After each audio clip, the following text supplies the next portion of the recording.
China atribuye a su sistema político un socialismo con características chinas. A pesar de conservar el nombre de Partido Comunista Chino, en realidad el actual partido, Estado chino es fascismo puro, según cualquier definición de fascismo del diccionario. Ese hecho merece nuestra atención. La intención fascista está claramente respaldada por el presidente del Tribunal Supremo chino, Zhou Qian, al rechazar explícitamente durante el 19º Congreso del Partido las nociones erróneas de Occidente, de separación de poderes e independencia del poder judicial. El Partido Comunista Chino, PCCH, se encuentra por encima de la ley y por encima de la Constitución china, haciendo que cualquier reclamo al Estado de Derecho sea una farsa. El presidente del tribunal fue muy abierto al afirmar que un sistema legal independiente al PCCH claramente viola la Constitución. Estas proclamas del PCCH tienen grandes consecuencias en otras áreas, como el campo empresarial. Al adquirir corporaciones y recursos naturales en todo el mundo, el PCCH ha tenido un éxito notable persuadiendo a ingenuos políticos occidentales de que las compras son realizadas por compañías chinas privadas, surgidas después del naciente capitalismo chino de décadas recientes. Sin embargo, hoy, China no tiene empresas privadas a gran escala. El presidente de cada una de las principales corporaciones chinas es nombrado directamente por el PCCH y puede ser reemplazado en cualquier momento por el partido. Eso lo informa directamente el PCCH.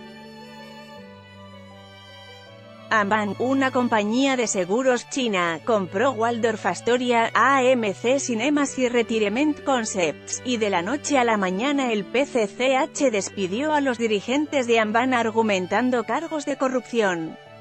Ahora el partido Estado es el orgulloso propietario de un hotel de 5 estrellas en Nueva York, una cadena de cines y 21 hogares de ancianos en Columbia Británica.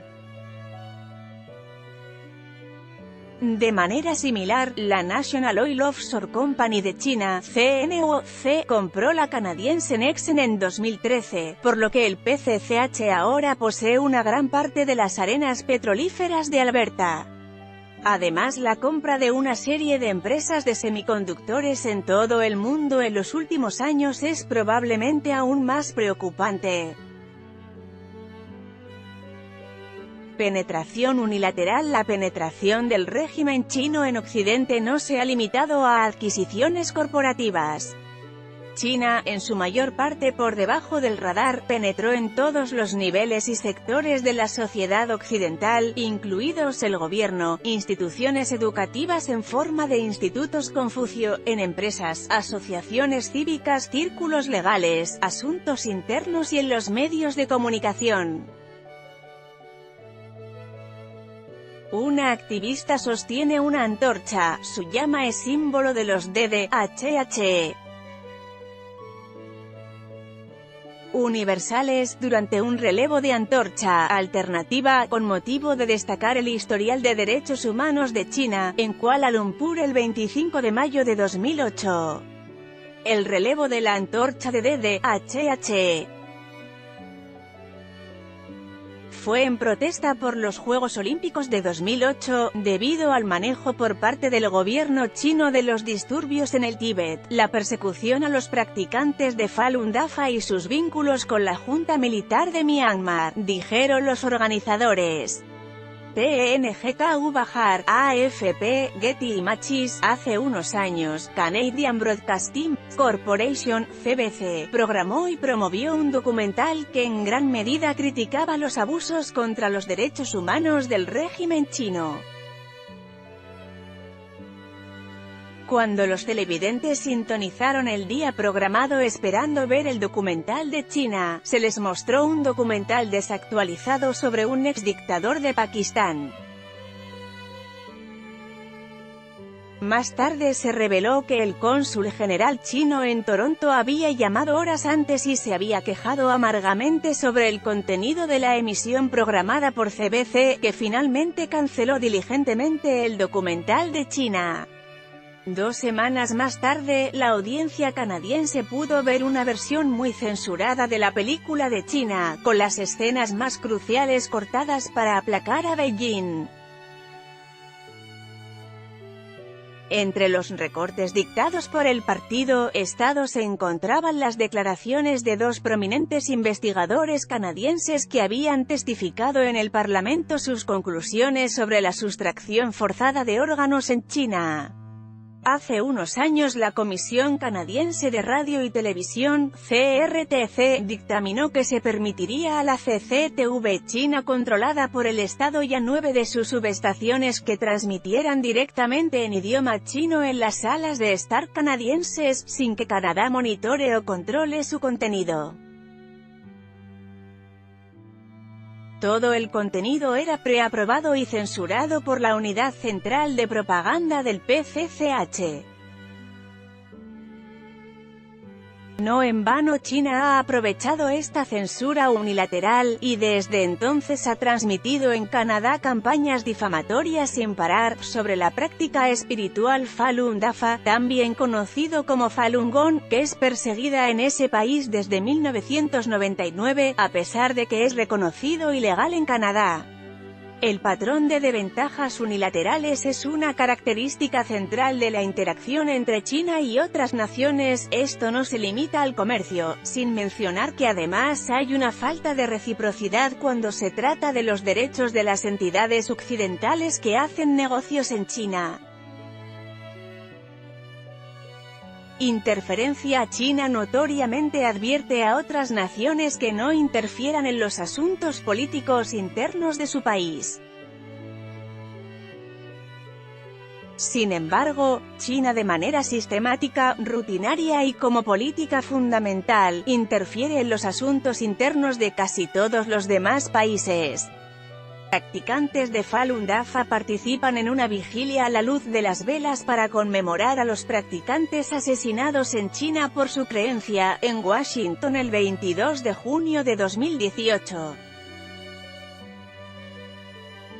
Mark Shaw, la gran época, cuando el líder del PCCH Jiang Zemin visitó Alemania, exigió a las autoridades que limpiaran las calles de manifestantes respetuosos de la ley al visitar Berlín, y exigió que fueran retirados los practicantes de Falun Dafa que tenían habitaciones legalmente reservadas en el mismo hotel donde residían. Alemania insólitamente cumplió con las exigencias del dictador chino. Cuando el líder del PCCH Hu Jintao visitó Francia, amenazó con regresar de inmediato a China si veía a una persona con ropa amarilla, al referirse a los practicantes de Falun Dafa, característicamente vestidos con camisetas amarillas en ocasiones públicas.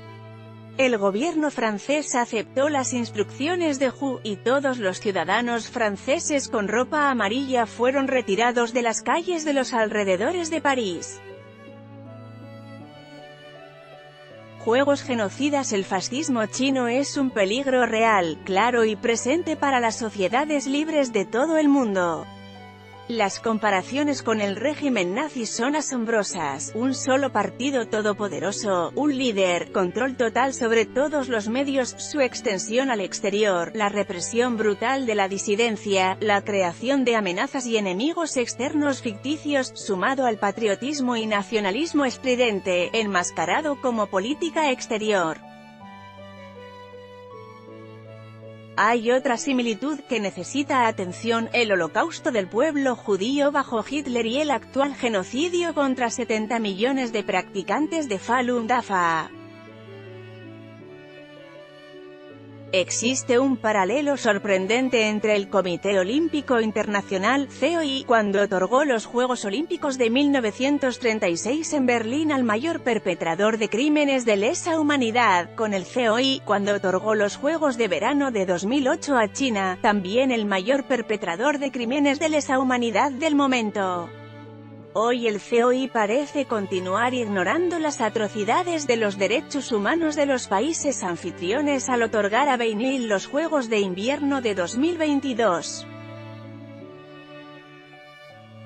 Antes de que los Juegos comenzaran en 2008, se informó al COI que China estaba recogiendo órganos de prisioneros de conciencia vivos, sin consentimiento. El COI dictaminó que tales objeciones sobre asesinatos masivos por órganos en China eran un intento de politizar los Juegos Olímpicos, una desafortunada evaluación, dado que existe el fundamentado conocimiento de que el saqueo masivo de los órganos de los practicantes es una faceta de un frío genocidio contra Falun Dafa. Pero el asombroso doble estándar del COI queda al descubierto por el hecho de que tanto los nazis alemanes en 1936 como los fascistas chinos en 2008, de manera abierta y obvia aprovecharon con descaro el prestigio que acompaña a la organización de los Juegos, específicamente con el propósito de glorificar al partido, régimen estatal, un objetivo claramente político. Curiosamente, el primer ministro de Canadá, en respuesta a una pregunta de los medios, identificó hace poco a China como el país que más admiraba, y señaló que los chinos saben cómo hacer las cosas. Un enfoque reflexivo al seleccionar la admiración no se limitaría a hacer las cosas, sino también incluiría los crímenes contra la humanidad que siguen en curso. En esta foto tomada en Lhasa el 16 de marzo de 2008, soldados chinos patrullan una calle en Lhasa, Tíbet, el 16 de marzo de 2008. Antes de los Juegos Olímpicos de Beijing 2008, el Tíbet sufrió una brutal represión. IMJAEHWAN, AFP, Getty Images. El ascenso del fascismo en Europa en la década de 1930 movilizó toda la fuerza y le abrió la pista a la Alemania nazi. Además provocó la admiración entre los vecinos de Alemania, pero fue seguido por un trágico despertar. La admiración por los valores éticos y el respeto por la dignidad humana pareció ser un factor de prudencia en la evaluación de sus vecinos. El Congreso de Estados Unidos, el Parlamento Europeo y otros gobiernos nacionales aprobaron múltiples resoluciones condenando a China por sus abusos en el trasplante de órganos. China niega todas las acusaciones y rechaza el acceso transparente de los observadores para realizar evaluaciones independientes de la práctica de trasplantes chinos. Ni Beijing ni ninguno de sus voceros en el exterior han podido refutar la evidencia provista por investigadores independientes que han reunido evidencia impecable. China afirma que no se permite el ingreso de turistas internacionales de trasplantes al país. Pero en noviembre de 2017, el programa de televisión coreano Chosun filmó una sala en el centro de trasplantes de Tianjin con pacientes coreanos que esperaban un órgano. El número de pacientes de Corea que viajan a China para trasplantes oscila entre 300 y 1000 al año. Con esta retrospectiva y entendimiento de cómo el Partido Estado chino utilizó los Juegos de Verano 2008 para glorificar y legitimar su brutalidad y criminalidad, porque el COI una vez más le da la espalda a la moral humana más fundamental, invitando al perpetrador de crímenes masivos de lesa humanidad a realizar los Juegos Olímpicos de Invierno en 2022, aunque el COI y el régimen chino se oponen a la injerencia en los asuntos políticos internos del país anfitrión. El genocidio y los crímenes de lesa humanidad son de una naturaleza tan abominable que no pueden ser ignorados y tratados como asuntos políticos internos. El intento del PCCH de proclamarse y promoverse globalmente para erradicar Falun Dafa no es una mera cuestión política interna sino un asunto para la comunidad mundial. Si bien el COI supuestamente tiene como objetivo unir a personas de todo el mundo a través del deporte, descuida las esperanzas de los derechos humanos por parte de esta misma comunidad internacional.